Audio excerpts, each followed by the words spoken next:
how do you explain when things don't go as we assume? Or better, how do you explain when others are able to achieve things that seem to defy all of the assumptions?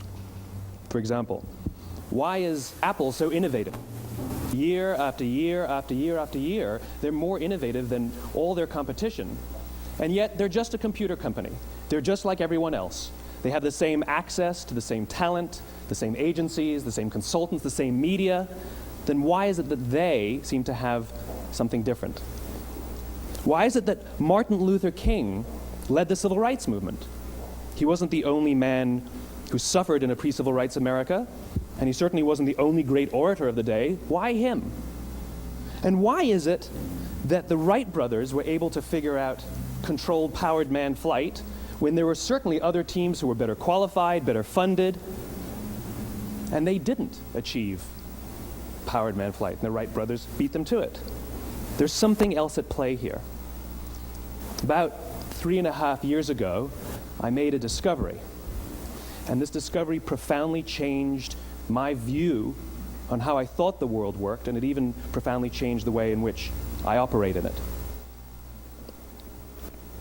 As it turns out, there's a pattern. As it turns out, all the great and inspiring leaders and organizations in the world, whether it's Apple or Martin Luther King or the Wright brothers, they all think, act, and communicate the exact same way, and it's the complete opposite to everyone else. All I did was codify it. And it's probably the world's simplest idea. I call it the golden circle.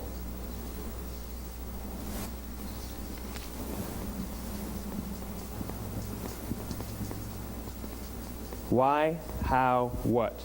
This little idea explains why some organizations and some leaders are able to inspire where others aren't. Let me define the terms really quickly. Every single person, every single organization on the planet knows what they do, 100%. Some know how they do it, whether you call it your differentiating value proposition or your proprietary process or your USP. But very, very few people or organizations know why they do what they do. And by why, I don't mean to make a profit. That's a result. It's always a result. By why, I mean what's your purpose? What's your cause? What's your belief? Why does your organization exist? Why do you get out of bed in the morning? And why should anyone care? Well, as a result, the way we think, the way we act, the way we communicate is from the outside in. It's obvious. We go from the clearest thing to the fuzziest thing. But the inspired leaders and the inspired organizations, regardless of their size, regardless of their industry, all think, act, and communicate from the inside out. Let me give you an example. I use Apple because they're easy to understand and everybody gets it. If Apple were like everyone else, a marketing message from them might sound like this. We make great computers. They're beautifully designed, simple to use, and user-friendly. Want to buy one? Meh. And that's how most of us communicate. That's how most marketing is done, that's how most sales is done, and that's how most of us communicate interpersonally. We say what we do, we say how we're different or how we're better, and we expect some sort of behavior, a purchase, a vote, something like that. Here's our new law firm. We have the best lawyers with the biggest clients. We have, we always perform for our clients, do business with us. Here's our new car. It gets great gas mileage. It has, leather seats. Buy our car. But it's uninspiring. Here's how Apple actually communicates. Everything we do, we believe in challenging the status quo. We believe in thinking differently. The way we challenge the status quo is by making our products beautifully designed, simple to use, and user-friendly. We just happen to make great computers. Want to buy one? Totally different, right? You're ready to buy a computer from me. All I did was reverse the order of the information. What it proves to us is that people don't buy what you do, people buy why you do it. People don't buy what you do, they buy why you do it. This explains why every single person in this room is perfectly comfortable buying a computer from Apple. But we're also perfectly comfortable buying an MP3 player from Apple, or a phone from Apple, or a DVR from Apple. But as I said before, Apple's just a computer company. There's nothing that distinguishes them structurally from any of their competitors. Their competitors are all equally qualified to make all of these products. In fact, they tried. A few years ago, Gateway came out with flat-screen TVs. They're eminently qualified to make flat-screen TVs. They've been making flat-screen monitors for years. Nobody bought one.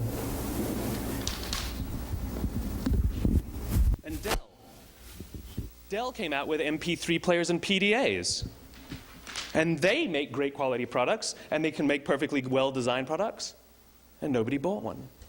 In fact, talking about it now, we can't even imagine buying an MP3 player from Dell. Why would you buy an MP3 player from a computer company? But we do it every day.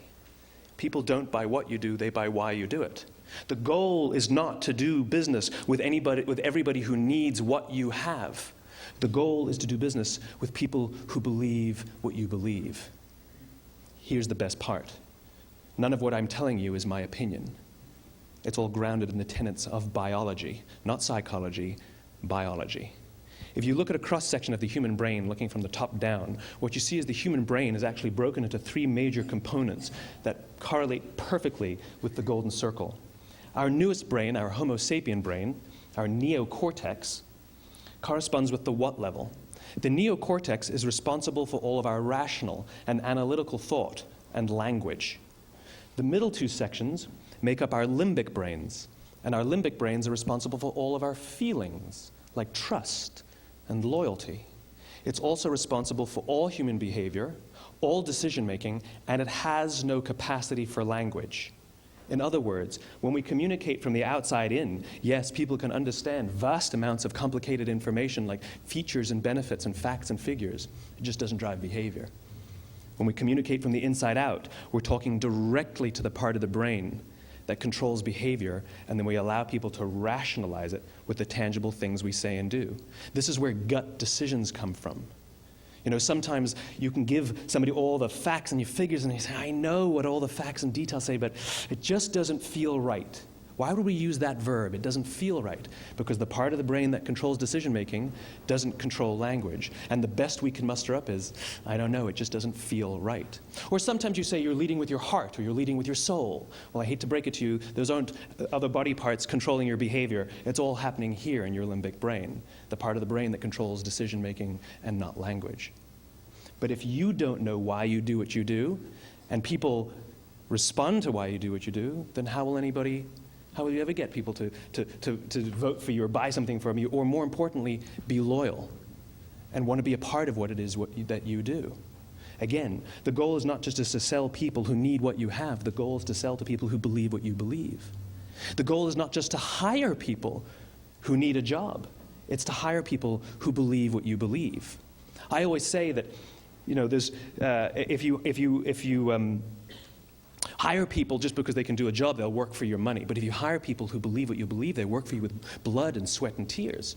And nowhere else is there a better example of this than with the Wright brothers.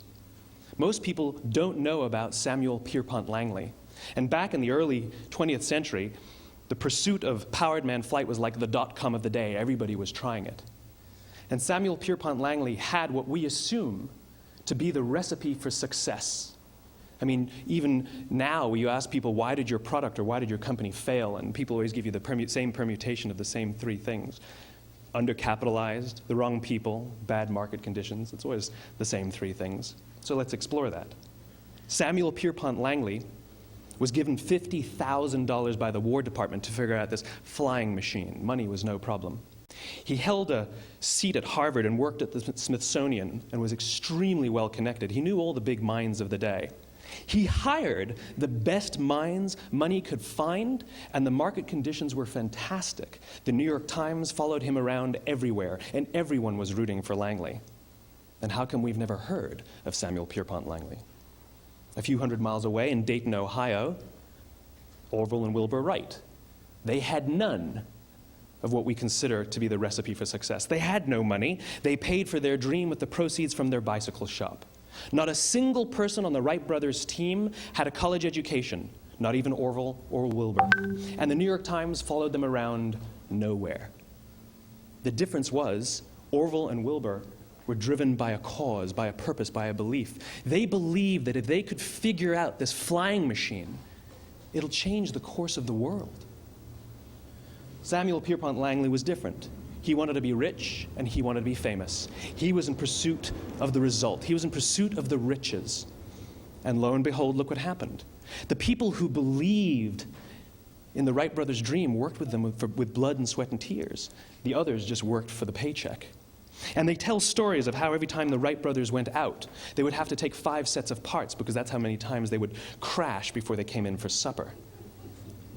And eventually, on December 17th, 1903, the Wright brothers took flight. And no one was there to even experience it. We found out about it a few days later. And further proof that Langley was motivated by the wrong thing, the day the Wright brothers took flight, he quit. He could have said, "That's an amazing discovery, guys. Now we'll improve upon your technology." But he didn't. He wasn't first. He didn't get rich. He didn't get famous. So he quit. People don't buy what you do, they buy why you do it. And if you talk about what you believe, you will attract those who believe what you believe. Well, why is it important to attract those who believe what you believe? Something called the law of diffusion of innovation. And if you don't know the law, you definitely know the terminology. The first 2.5% of our population are our innovators. The next 13.5% of our population are our early adopters. The next 34% are your early majority, your late majority, and your laggards. The only reason these people buy touch-tone phones is because you can't buy rotary phones anymore. We all sit at various places at various times on the scale, but what the law of diffusion of innovation tells us is that if you want mass market success or mass market acceptance of an idea, you cannot have it until you achieve this tipping point between 15 and 18% market penetration, and then the system tips. And I love asking businesses, what's your conversion on new business? And they love to tell you, oh, it's about 10%, proudly. Well, you can trip over 10% of the customers. We all have about 10% who just get it. That's how we describe them, right? That's like that gut feeling, oh, they just get it. The problem is, how do you find the ones that just get it before you're doing business with them versus the ones who don't get it? So it's this here, this little gap, that you have to close, as Geoffrey Moore calls it, crossing the chasm. Because you see, the early majority will not try something until someone else has tried it first. And these guys, the innovators and the early adopters, they're comfortable making those gut decisions. They're more comfortable making those intuitive decisions that are driven by what they believe about the world, and not just what product is available. These are the people who stood online for 6 hours to buy an iPhone when they first came out, when you could have just walked into the store the next week and bought one off the shelf. These are the people who spent $40,000 on flat-screen TVs when they first came out, even though the technology was substandard. And by the way, they didn't do it because the technology was so great. They did it for themselves. It's because they wanted to be first. People don't buy what you do, they buy why you do it. And what you do simply proves what you believe. In fact, people will do the things that prove what they believe. The reason that person bought the iPhone in the first 6 hours, or stood in line for 6 hours, was because of what they believed about the world and how they wanted everybody to see them. They were first. People don't buy what you do, they buy why you do it. So let me give you a famous example, a famous failure and a famous success of the law of diffusion of innovation. First, the famous failure. It's a commercial example. As we said before a second ago, the recipe for success is money and the right people and the right marketing conditions, right? You should have success then. Look at TiVo. From the time TiVo came out about 8 or 9 years ago to this current day, they are the single highest quality product on the market. Hands down, there is no dispute. They were extremely well funded. Market conditions were fantastic. I mean, we use TiVo as a verb. I TiVo stuff on my piece of junk Time Warner DVR all the time. But TiVo is a commercial failure. They've never made money. And when they went IPO, their stock was at about $30 or $40 and then plummeted, and it's never traded above 10. In fact, I don't think it's even traded above 6, except for a couple of little spikes. Because you see, when TiVo launched their product, they told us all what they had. They said, we have a product that pauses live TV, skips commercials, rewinds live TV, and memorizes your viewing habits without you even asking. And the cynical majority said, we don't believe you, we don't need it, we don't like it, you're scaring us. What if they had said, if you're the kind of person who likes to have total control over every aspect of your life, boy, do we have a product for you. It pauses live TV, skips commercials, memorizes your viewing habits, etc., etc. People don't buy what you do, they buy why you do it, and what you do simply serves as the proof of what you believe. Now let me give you a successful example of the law of diffusion of innovation. In the summer of 1963, 250,000 people showed up on the Mall in Washington to hear Dr. King speak. They sent out no invitations, and there was no website to check the date. How do you do that? Well, Dr. King wasn't the only man in America who was a great orator. He wasn't the only man in America who suffered in a pre-civil rights America. In fact, some of his ideas were bad. But he had a gift. He didn't go around telling people what needed to change in America. He went around and told people what he believed. I believe, I believe, I believe, he told people. And people who believed what he believed took his cause and they made it their own, and they told people. And some of those people created structures to get the word out to even more people. And lo and behold, 250,000 people showed up on the right day, on the right time to hear him speak. How many of them showed up for him? 0. They showed up for themselves. It's what they believed about America that got them to travel on a bus for 8 hours to stand in the sun in Washington in the middle of August. It's what they believed, and it wasn't about black versus white. 25% of the audience was white. Dr. King believed that there are 2 types of laws in this world, those that are made by a higher authority and those that are made by man. And not until all the laws that are made by man are consistent with the laws that are made by the higher authority will we live in a just world. It just so happens that the civil rights movement was the perfect thing to help him bring his cause to life. We followed him not for him, but for ourselves. And by the way, he gave the I have a dream speech, not the I have a plan speech. Listen to politicians now with their comprehensive 12-point plans. They're not inspiring anybody. Because there are leaders and there are those who lead. Leaders hold a position of power or authority, but those who lead inspire us. Whether they're individuals or organizations, we follow those who lead not because we have to, but because we want to. We follow those who lead not for them, but for ourselves. And it's those who start with why that have the ability to inspire those around them or find others who inspire them. Thank you very much.